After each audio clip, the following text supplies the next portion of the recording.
One of the things I often get asked from a lot of animators is, what do I think in regards to AI? And do I think it's going to be a thing that's going to come in and steal a lot of our jobs as animators and basically make us redundant? So I'm here today to basically put my opinion out there as someone who's been working in the industry for a decade now, and just give basically a voice of reason to a lot of the scaremongering I've seen happening out there. So for those of you who don't know me, my name is Jerome Rodgers-Blake, and I'm a professional animation coach, consultant, and I'm the founder of the Advanced Animation Academy. And one of the things that I'm an expert in is animation, game development, and helping animators not only get into the industry, but then achieve promotions and success in their careers. So what I'm going to be talking to you about today is specifically AI and animation, and the impact that I believe and that I can see that it's going to have on our industry based on the experience that I have here so far. Anyways, let's jump in.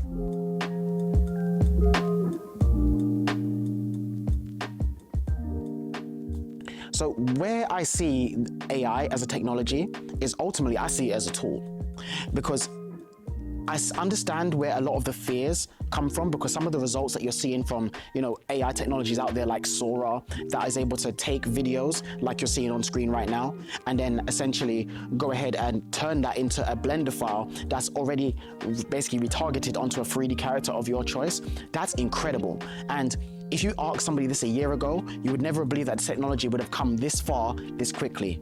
But then one thing that you should know as an animator yourself, and for those of you who are animation students who don't know, is that this is an ever-evolving industry. Things never remain the same and they never stay stagnant. And this is why it's important, whether you're a student or you're a professional, senior, lead, wherever you are, to constantly stay on top of the trend, stay on the crest of the wave, and constantly be improving your skills, learning new pieces of technology, and finding ways to implement and improve your animation workflows and pipelines. And I advise that you do the same in regards to AI. So let me give you basically my stance on this, because when it comes to any new technology, we have no clue what's going to happen in the future. We just simply have no clue. However, one thing you can do is, if you look at the past, it's a good indication as to the things that could potentially happen in the future, because what generally happens is that history tends to repeat itself. So when I look at this emerging technology of AI, and it's becoming better and better and better, I'm seeing similar trends to when it came to basically motion capture, because at that time, when it was a more new technology and it was starting to become on the rise, what I found is a lot of animators were scared, a lot of animators were worried that they essentially would do no humanoid animations anymore, that there would be no need for them, because you have the technology that can essentially just record human motion. And how are you going to get any better than recording human motion? Fast forward to 2024, and here we are. We can see that motion capture is just simply used as a tool to improve our pipelines, our workflows, and sometimes, in some cases, make us more efficient. Don't let all the scaremongering out there put you off from basically trying to become an animator, trying to progress in your career as an animator, because there is so much in this fabulous industry for you to contribute, because there's always going to be a creative element to it. There's always going to be a human element to it. And I think the best example I can give you is honestly motion capture, because for those of you that are animation experts, and for those of you that are students, I'm going to tell you anyway, is that when it comes to motion capture, although it can record human motion and do it very, very well, there's always going to be a bit of cleanup to do. There's always going to be the need for a professional animator to go in and then push the animation to make it more appealing and basically good for audience view.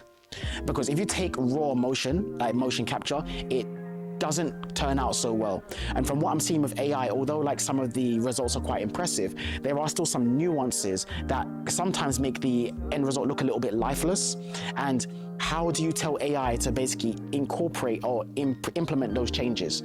You simply can't. And this is where it's going to require a dedicated professional, a dedicated expert to go in and implement those changes. And that's where you come in. So even if AI gets to the point where, it's able to produce really good content, there's always going to be a need for you as the animator to go ahead and take it to that next level, to that, top echelon of quality.